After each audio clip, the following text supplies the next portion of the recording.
developments in the infamous murder case involving Lyle and Erik Menendez, a case that has made national headlines for decades. That is George Gascón, the Los Angeles County DA. Let's listen to a decision that he could make about their future.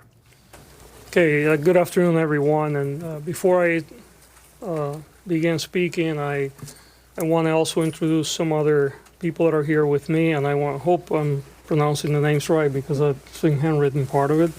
But I have Ana Maria Barat, Jose Menendez, Jose Menendez and niece Karen Vandermolen, and Kitty's niece. They're all here with us.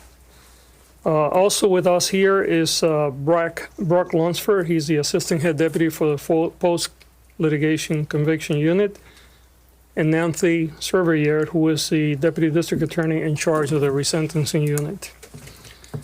Let me begin by telling you that this is a case where we've had many people in this office spend a great deal of time reviewing the case. I have to tell you unequivocally that we don't have a universal agreement. There are people in the office that strongly believe that the Menendez brothers should stay in prison the rest of their life, and they do not believe that they were molested. And there are people in the office that strongly believe that they should be released immediately and that they were in fact molested. I have to tell you that after a very careful review of all the arguments that were made for people on both sides of this equation, I came to a place where I believe that under the law, resentencing is appropriate, and I am going to recommend that to a court tomorrow. What that means in this particular case is that we're going to recommend to the court that the life without the possibility of parole be removed and that they would be sentenced for murder, which, because there are two murders involved, that would be 50 years to life. However, because of their age, under the law, since they were under 26 years of age at the time that these crimes occurred, they will be eligible for parole immediately. The teams that have worked on this, on the resentencing side of it, have spent literally probably hundreds of hours by now looking at this case. These cases were originally presented on the habeas side of it, which I'll explain in a moment what that is, last year, and then the request for a prosecutor-initiated resentencing occurred earlier this year. And there have been people in this office working in these cases from the very beginning, as well as many other cases that we have. The reason why I'm here today and why I came in front of all of you about 10 days ago is because there was a more recent documentary about the case that again brought a tremendous amount of public attention. And we know there have been other documentaries, so this is not the first, this is a more recent one. And frankly, our office got flooded with requests for information. And even though this case was already scheduled to be heard in late November, I decided to move this forward because, quite frankly, we did not have enough resources to handle all the requests. And one of the things that I thrive to do in this office is to be very transparent in everything that we do. In this case, we review the prison files. And you have to understand that the way the process works, when you're talking about a resentencing under the law, it really focuses not necessarily on what the original crimes were, but it focuses on, has the person been rehabilitated, number one, and number two, can they be released safely into the community? Under that rubric, since I've been in office, we have resentenced over 300 people, including 28 for murder. Only 4 have reoffended. If that was a regular recidivism rate in this country, we would be the safest nation in the world. But we know that it's not. In fact, somewhere between 40 and 50% of the people that go to prison reoffend and get rearrested. And that's why we have so many problems. However, when you look at the case of the Menendez brothers, you see two very young people. One was 19 and the other one was 21 when they committed these horrible acts. And I want to underline, they were horrible acts. There is no excuse for murder. And I will never imply that what we're doing here is to excuse that behavior. Because even if you get abused, the right path is to call the police, seek help. But I understand also how sometimes people get desperate. We often see women, for instance, that have been battered for years, and sometimes they will murder their abuser out of desperation. And I do believe that the brothers were subjected to a tremendous amount of dysfunction in the home and molestation. But they went to prison for life without the possibility of parole, which meant that certainly under the law at that time, they had no hopes of ever getting out. They could have done what many other people do, which is basically said, you know what, I'm here for the rest of my life, so I'm going to do whatever. I'm going to misbehave, I'm going to join gangs, I'm going to live the life of the prison.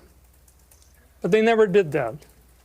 To the contrary, even though they didn't think that they would ever be let free, they engaged in a different journey. A journey of redemption and a journey of rehabilitation. And often the people that begin their journey of rehabilitation and redemption in prison is often very internal. And what they do, and one of our lawyers pointed out this today, is usually the path is people try to further their education, do things for self-improvement, which the brothers have done, by the way.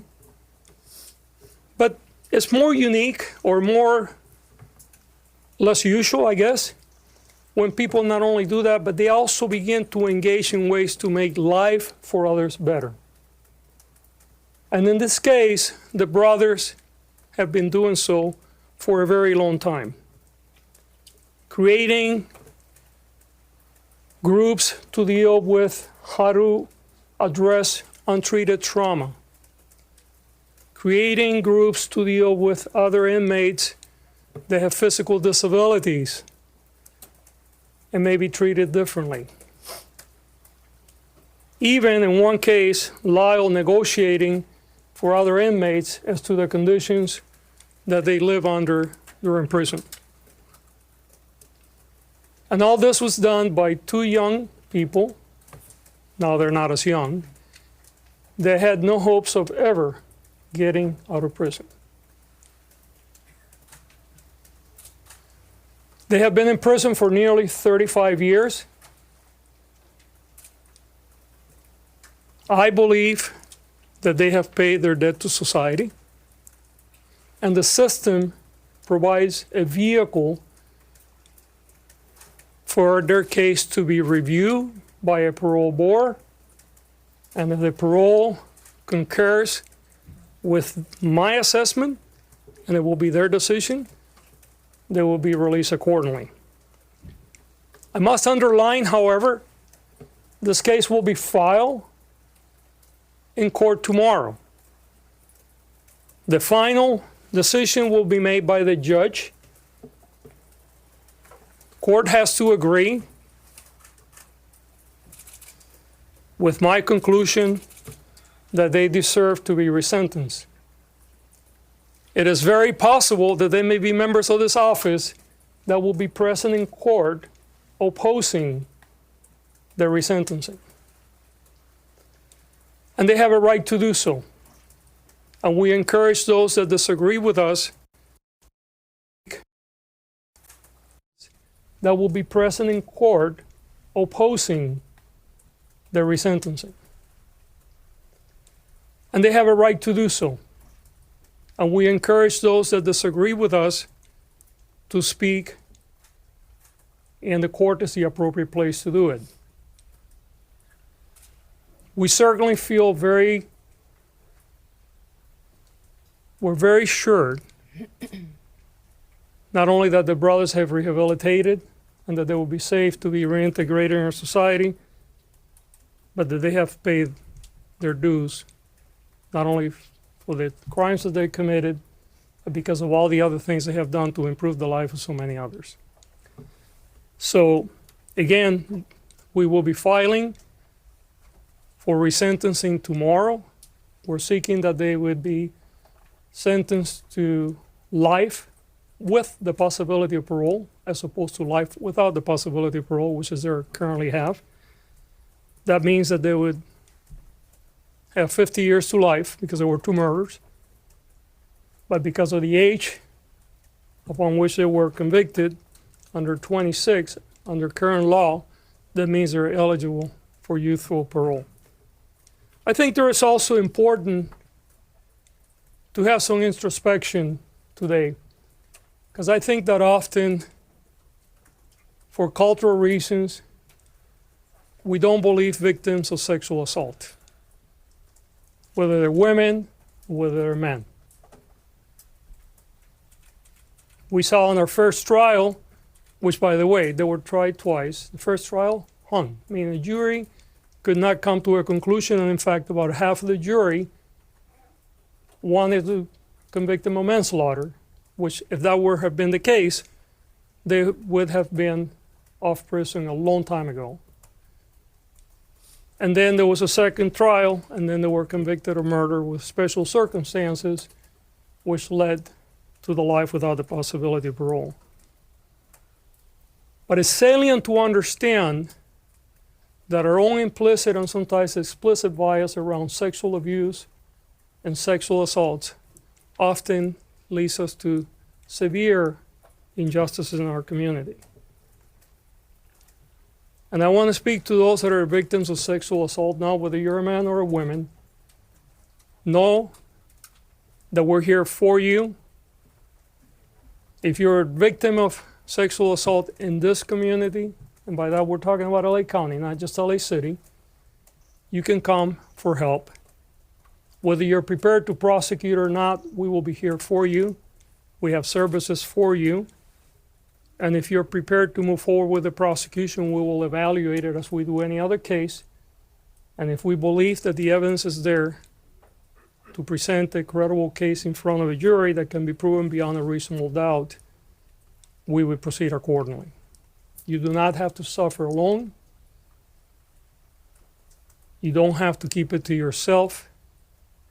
And help is here unconditionally. I'm going to say a few words in Spanish because I know there's tremendous amount of interest from the Spanish media, and I know that there are going to be other speakers today. There you have it, an extraordinary development coming to us from Los Angeles at this hour. George Gascón, the Los Angeles County District Attorney, coming before the cameras there in Los Angeles to declare that he believes, and he will file this tomorrow, that the brothers, the Menendez brothers, Lyle and Erik Menendez, should be resentenced 3 decades after the murder of their parents, Jose and Kitty Menendez. They received life without the possibility of parole. He believes, and it will be his suggestion, that they are resentenced to life with the possibility of parole because there were 2 murders that would mean 50 years to life. And given their ages at the time, 19 and 21 years old, that means they could be released immediately given the time served, given the fact that they have spent nearly 35 years in prison. He did, at the very beginning of his news conference moments ago, acknowledge that within the DA's office, there is not complete agreement on this. He said there are those in the DA's office who argued that they should not be released and that they did not believe that these boys were molested, in his words. The DA went on to say he has reviewed the evidence with a large team within that DA's office and that he is convinced that they did suffer sexual abuse at the hands of their father during those years that led up to those murders. He made it clear in his own words that that was not an excuse for murder. He said that victims of sexual abuse should reach out to authorities immediately. But he did say, given the time that they have served, nearly 35 years in prison, that he believes they have paid their dues. Let's bring in our national correspondent, Matt Gutman, live outside court there. And Matt, he indicated he's going to file this tomorrow. The judge will take this up as early as tomorrow. It's possible that this could move very quickly, David, but there are a couple of steps that this does have to go through. So obviously, the judge has to agree with the DA's assertion that these men no longer pose a threat to society, that if they are released and put on parole, they won't harm anybody else. And he has to agree to his view of the legal aspects of releasing them to or resentencing them to a life term, and then having a youthful offender mitigation. Anybody under 26 years can get out after a number of years. But he also has to send this to the parole board, and they also have to agree. And then after that, there is the chance that Governor Newsom might weigh in here, and he might not approve it. So they're not out of the woods yet, and certainly not out of prison just yet. It could take a few more days or even weeks or even longer, David. And as the DA suggested there, in talking about those within the office who don't agree with his decision, he said as part of this ongoing process, the argument both for and against this, that he does expect that there will be people from inside his office who come forward. And he said not only does he expect that, he welcomes it. Yeah, this has been a massively divisive issue, not just in the public, which is what has drawn so much interest. And David, I can tell you that there are people who've been watching this on TikTok and Netflix, out on the street, camped out here, waiting for this announced. But it's also been divisive inside his own office, massively so. There are people who remind other attorneys, members of the public, that these two young men purchased these weapons knowingly. They fired at least 12 rounds into their parents, including killing their mother at almost point-blank range. It's unclear why they had to do that if she wasn't physically the person sexually abusing them, that they then went on a spending spree, that they called in and staged the 911 call, that this was an absolute murder. There is no denying that, and they question whether these two not so young men anymore should be released back into the public.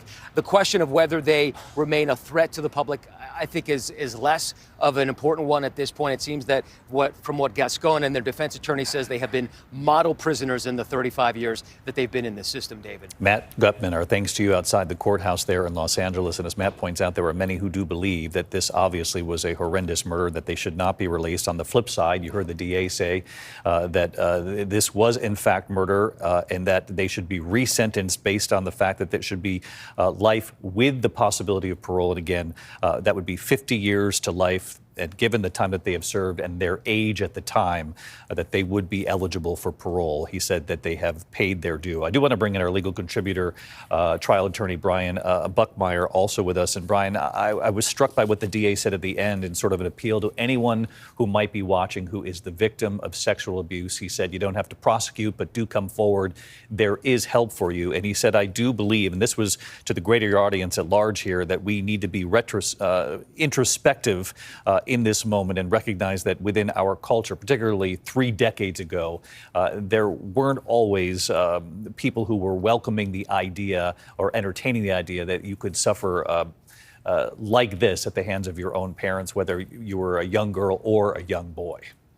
Yes, David. I think that point was highlighted here as the fact that the evidence that came forward in this case cast a different perspective as to how sexual abuse is affected in different people that we don't often consider. The concept of a young boy or young man being sexually abused in the early 90s was not the same as it was today. And I think as we see our understanding of sexual abuse, reporting that type of abuse later on, and how it affects the different genders, I think the prosecutors are doing the right thing of opening it up to the public and say, if you are a victim of this, come forward. We will not be bound by stereotypes or belief decades old. Brian Buckmeyer with us here as well. Brian, our thanks to you as always, and our thanks to Matt Gutman there in Los Angeles. Again, our coverage will continue on ABC News Live, abcnews.com. I'll be back with the entire team for World News Tonight. Again, the breaking headline from Los Angeles at this hour, the DA now recommending that Erik and Lyle Menendez be resentenced to life with the possibility of parole, which would mean, if agreed upon by the judge and by the parole board, that they could be released immediately. I'm David Muir in New York. I'll see you a short time from now for World News Tonight. For many of you in the East, we return you to your local news. Good day. This has been a special report from ABC News.